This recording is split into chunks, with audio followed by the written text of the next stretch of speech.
알고리즘이라고 하는 내용은 우리가 이제 흔히 수학을 공부하면서 많이 우리가 한 번쯤은 들어봤을 겁니다. 어떤 일련의 문제 해결하는 절차라고 생각하면 되고, 그래서 뭐 기계공학이나 컴퓨터공학, 전자공학 여러 가지 뭐 자연과학이나 뭐 공학 분야에서 어떤 문제를 해결할 때 사용되는 다양한 알고리즘이 있습니다. 그래서 어떤 이 알고리즘을 모두 우리가 설명하는 거는 좀 한계가 있고, 교과서에서는 그냥 예시로 한 두세 가지 정도 예시를 하고 있고, 그래서 오늘 공부를 하면서 좀 관심 있는 알고리즘이 있으면 그거를 하나 선정해서 뭐 파이썬이라든가 아니면 뭐 비주얼 베이직이나 뭐 C++ 로 해서 뭐 자바라든가 이런 걸로 뭐 프로그래밍을 통해서 표현을 하는 것도 좀 좋지 않을까 생각을 해봅니다.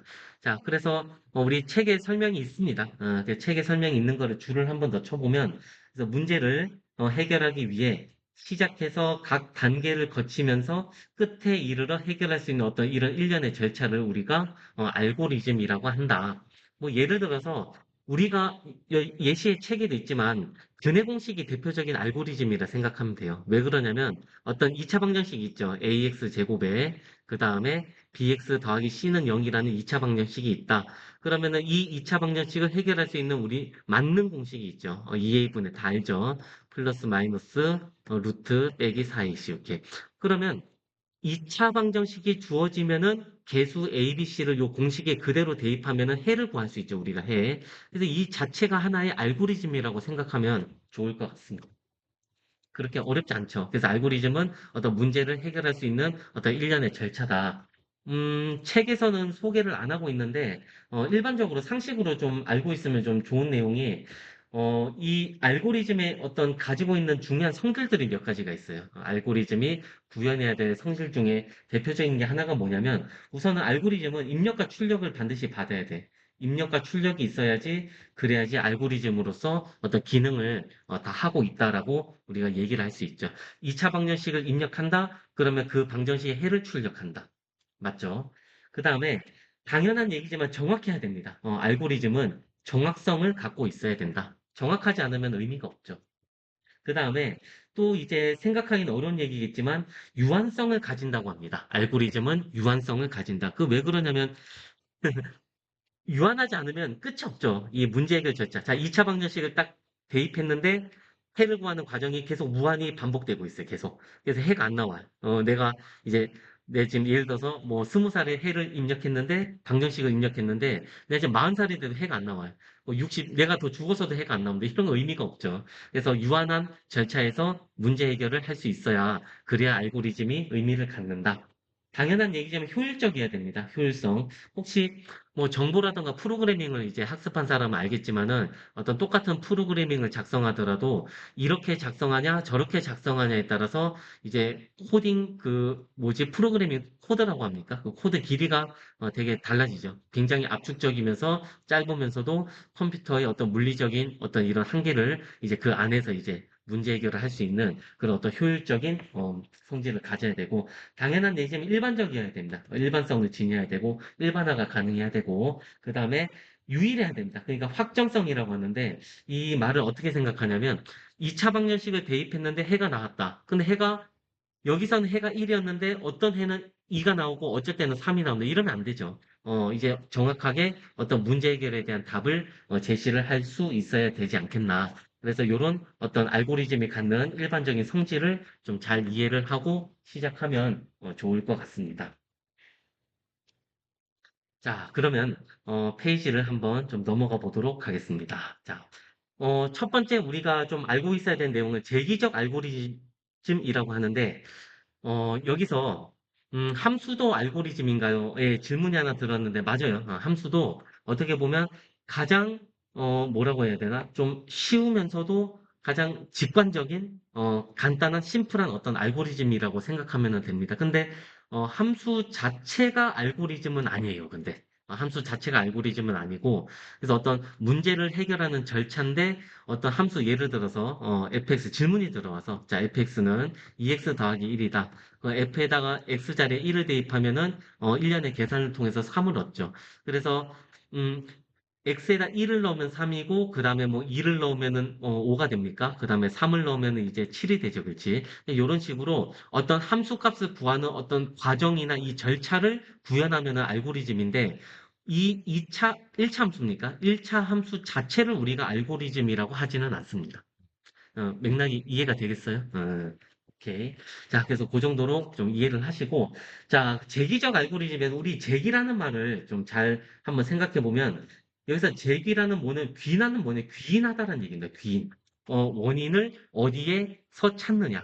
근데 이제 여기서 재라는 건 뭐냐면 자기 스스로, 자기 스스로. 쉽게 말해서 자기 안에 또 다른 프로그램이 복제돼서 안에 내장돼 있다고 생각하면 돼요. 자, 말이 어려운데, 자, 예를 들어서, A라는 프로그램이 있다고 쳐요.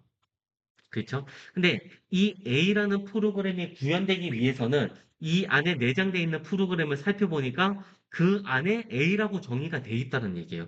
그래서 이 A라는 프로그램 자체가 1년에 반복돼서 계속 이렇게 자기 자신으로 기인을 해가지고 반복된다라고 생각하면 좋을 것 같습니다. 이게 쉽게 말해서 똑같은 1년의 과정을 반복한다라고 생각하면 좋을 것 같아요. 그래서 한번 좀 구체적인 예시가 우리 생각 열기에 있기 때문에 한번 요걸 좀 설명을 하면서 좀 계속 좀 반복해서 좀 설명을 하겠습니다. 자, 이 생각 열기는 뭐냐면, 자, 문제를 봅시다. 서로 다른 자인수가 적힌 카드가 크기랑 상관없이 10장이 놓여 있어요. 이렇게. 자, 10장이 있는데, 어떻게 할 거냐면, 내가 이거를 크기 순서대로 나열하려고 합니다. 지금부터. 크기 순서대로 나열하겠다. 근데, 뭐, 물론 우리는 직관적으로 팔이 작으니까 맨 앞에 놓고, 그 다음에 12, 이런 게 눈에 보이죠. 근데 프로그래밍은 그런 어떤 이제 통합적으로 보는 시각이 없기 때문에 하나하나씩 프로그래밍을 작성을 해줘야 돼요. 그래서 아이디어가 뭐냐면, 책에도 나와 있지만, 앞에서부터 두 개를 비교를 해요. 비교해서 크기 순대로 돼 있으면 놔두고, 크기가 순서대로 안 돼 있으면 바꿉니다. 두 개를. 그러면은 얘는 크기 순대 있으니까 넘어가고 그 다음 두 번째, 세 번째를 비교를 해요 또. 했더니 크기 순대로 안 되어 있죠. 그럼 바꿔요 이럴 때 32랑 40을 이렇게 바꾸시고 됩니까? 그 다음에 세 번째, 네 번째를 비교를 해서 크기 순 비교합니다. 그대로 돼 있죠. 네 번째, 다섯 번째 비교했더니 크기 순이 아니죠. 바꿔요. 37과 67을 이렇게 바꿀 수 있죠. 그 다음에 67과 12를 봤더니 크기 순대로 안 돼 있죠. 바꿔요. 12와 67. 67과 53 바꿔야 되겠죠. 53과 67. 그 다음 67과 8 비교를 8과 67. 그 다음 비교했더니 됐고, 그 다음 비교했더니 바꿔야 되겠죠. 27과 78. 이렇게 했더니, 그래도 크기 순대로 완벽하게 정렬이 안 되어 있죠. 이 작업을 처음부터 또 합니다. 맨 앞에서부터. 예, 했더니 되어 있고, 여기는 되어 있고, 여기 안 되어 있죠. 바꿔요. 37과 40. 자, 그 다음을 비교했더니 되어 있죠. 그 다음 비교했더니 그다음 요렇게 비교를 해야 됩니까? 그럼 12와 40 요런 식으로. 그래서 이런 어떤 일련의 유한번의 절차를 반복하면 결론적으로 최종적인 답에 크기 순서대로 10장의 카드가 나열될 수 있지 않을까. 그래서 이런 정렬 자체를 우리가 크게 재기적 알고리즘이라고 합니다. 왜냐하면 똑같은 작업을 반복하고 있기 때문에 특별히 이런 프로그램을 알고리즘을 뭐라고 하냐면 정렬이라고 합니다. 정렬. 정렬 알고리즘이라 하고 여러분들 검색해 보면 정렬에 대한 어떤 여러 가지 종류가 되게 많습니다. 뭐 버블 정렬이라는 것도 있고 그 다음에 뭐 합병 정렬 교재 소개가 돼 있는지 모르겠어요. 합병 정렬도 되게 좀 유명한 얘기고 그 다음에 뭐 퀵 정렬 뭐 기억나는 것만 소개해 볼게요. 뭐 삽입 정렬 뭐 이런 것도 있습니다. 그래서 한번 여러분들 관심 있으면 어떤 정렬에 대한 알고리즘의 종류를 검색해 보면 어떤 카드 배열을 순차적으로 이렇게 배열하는 어떤 알고리즘에 대한 종류가 굉장히 많이 있다. 방금 제가 설명한 이 방법을 뭐라고 하냐면은 버블 정렬이라고 합니다. 버블 정렬. 그래서 방금 요 설명이 버블 정렬에 대한 어떤 예시라고 생각을 해주면 되겠습니다. 괜찮죠? 자, 지금부터 이것을 우리가 파이썬이나 뭐 비주얼 C++에서 프로그래밍을 하면 이거는 이제 이미 컴퓨터 공학으로 넘어간 거예요. 그래서 나도 수학 전공이고 해서 컴퓨터 프로그래밍을 잘 못하기 때문에 뭐 제대로 뭐 한번 배운 적은 있지만 나도 이제 능숙하게 하기는 좀 어려워요, 저도. 그래가지고, 코딩을 하는 걸로 넘어가면은 이제 여기서부터는 여러분들의 능력이고, 주제 탐구로 가져가도 됩니다. 그래서 정렬의 종류를 한번 조사해 보시고, 예, 이것들을 직접 파이썬에서 구현을 해서 프로그래밍 결과를 스크린샷 찍어서 이렇게 한글 파일로 이렇게 옮겨서 제출하면은 그것도 굉장히 좋은 주제 탐구가 되지 않겠나라고 생각을 합니다. 그래서 우리 이번 시간에는 코딩까지는 갈 수가 없고, 그래서 코딩하기 직전 절차인데 의사 코드라고 합니다. 의사 코드를 작성하는 방법을 뒤에 가서 설명을 계속 할 수 있도록 그렇게 하겠습니다. 자, 버블 정렬 설명을 좀 드렸고, 자, 그래서 넘어가겠습니다. 그래서, 자, 한번 교과서 한번 다시 읽어보면, 단계 1부터 3까지 반복했던 내용. 처음으로 실행하면은 가장 큰 수가 맨 뒤에 위치하게 된다. 단계 1부터 3까지 두 번째 실행하면 당연히 두 번째 큰 수가 맨 뒤에서 두 번째 위치하게 되고, 따라서 그럼 세 번 실행하면 세 번째 큰 수가 맨 뒤에서 세 번째 위치하게 돼요. 그래서 이를 반복할 때마다 다음 큰 수가 크기 순서대로 적절한 위치에 놓이게 된다. 그래서 이와 같은 정렬 방법을 우리가 버블 정렬이라고 우리가 정의를 합니다. 그래서 다음 같이 정리돼요. 그래서 처음에 A1, A2를 비교해서 앞에 숫자가 크면 바꿔요. 기억나죠? 바꾸시고 그 다음에 A2, A3을 또 비교해서 만약에 앞에 숫자가 크면 또 바꿔요. 바꿔서 기록합니다.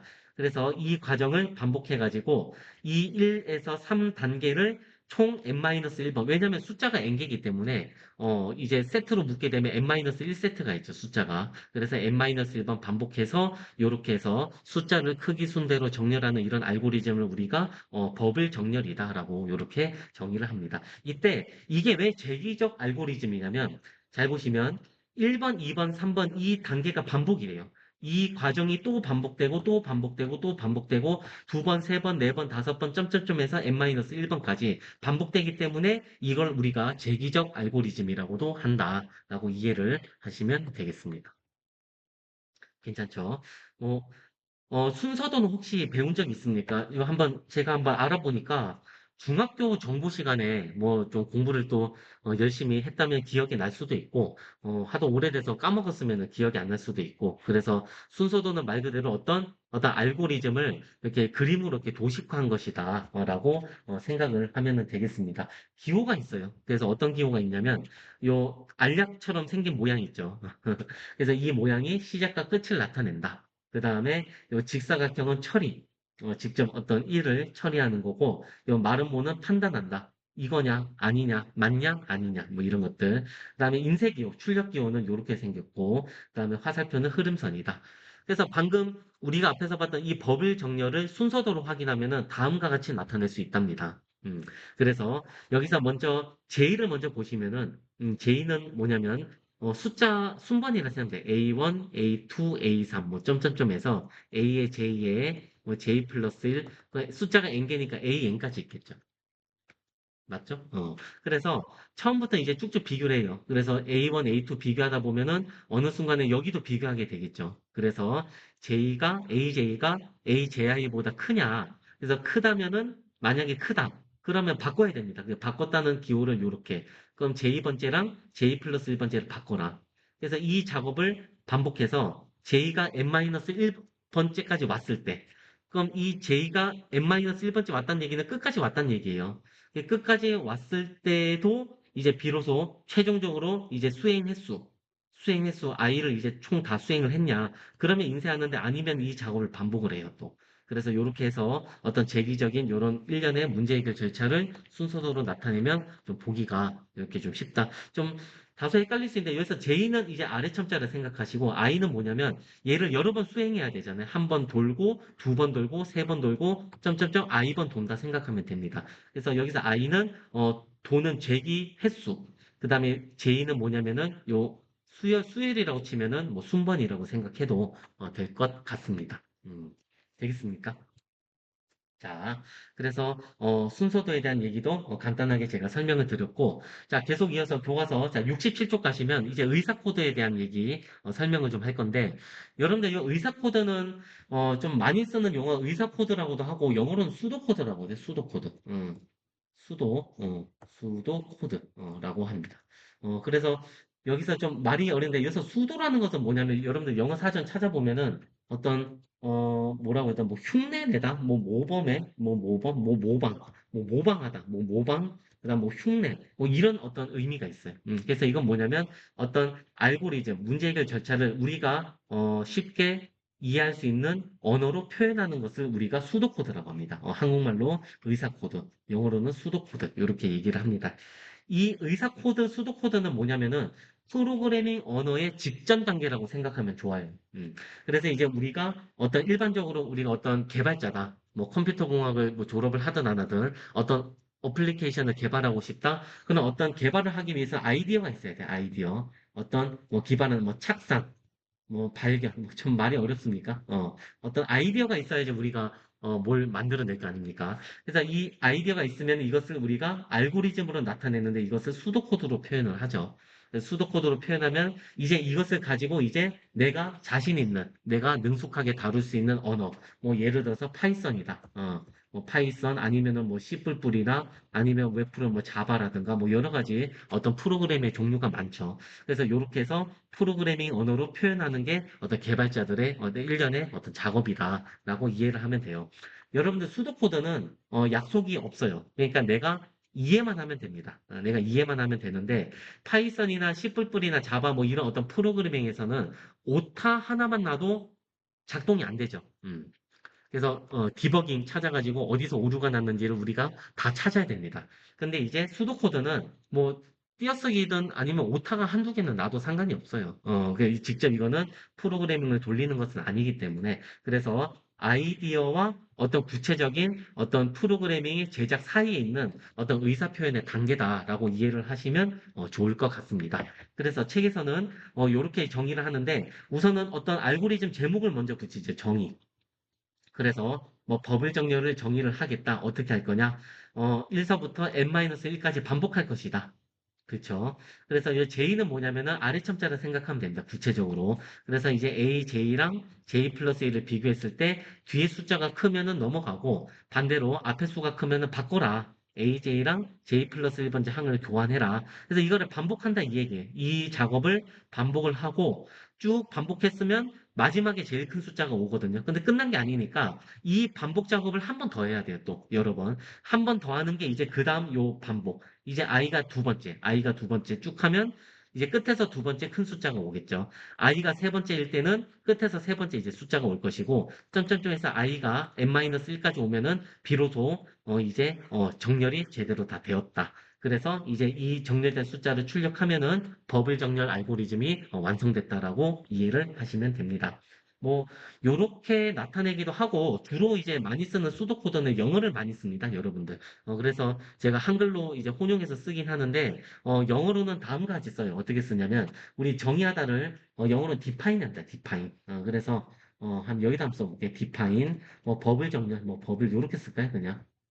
버블, 뭐, A1부터 AN까지, 요렇게 정렬하고, 그다음 반복은 포문이랍니다. 포문을 쓰기 때문에, FOR. 그래서 I는 1에서부터, N-1까지, 요렇게 정의를 하고, 그 다음에 각각의 항에 대해서 또 정의를 해줘야 되니까 for j는 1에서부터 n-1까지 이렇게 됩니까? 그래서 조건문은 이제 if라고 씁니다. 만약에 if 자 if 만약에 aj보다 aj 플러스 뒤에 숫자가 작다면은 두 개를 체인지 해라. 그러면 aj와 이렇게 양쪽 화살표 j 플러스 1을 이렇게 교환을 해라.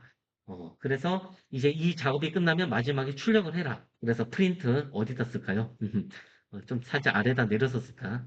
그래서 이제 끝났으면 프린트 출력을 해라. A1부터 AN까지 출력하면은 이제 A1부터 AN까지를 이제 크기 순대로 정렬해서 다 나타낸 것이다. 요게 바로 버블 정렬에 대한 어떤 수도 코드다라고 생각을 하면은 되겠습니다. 괜찮죠?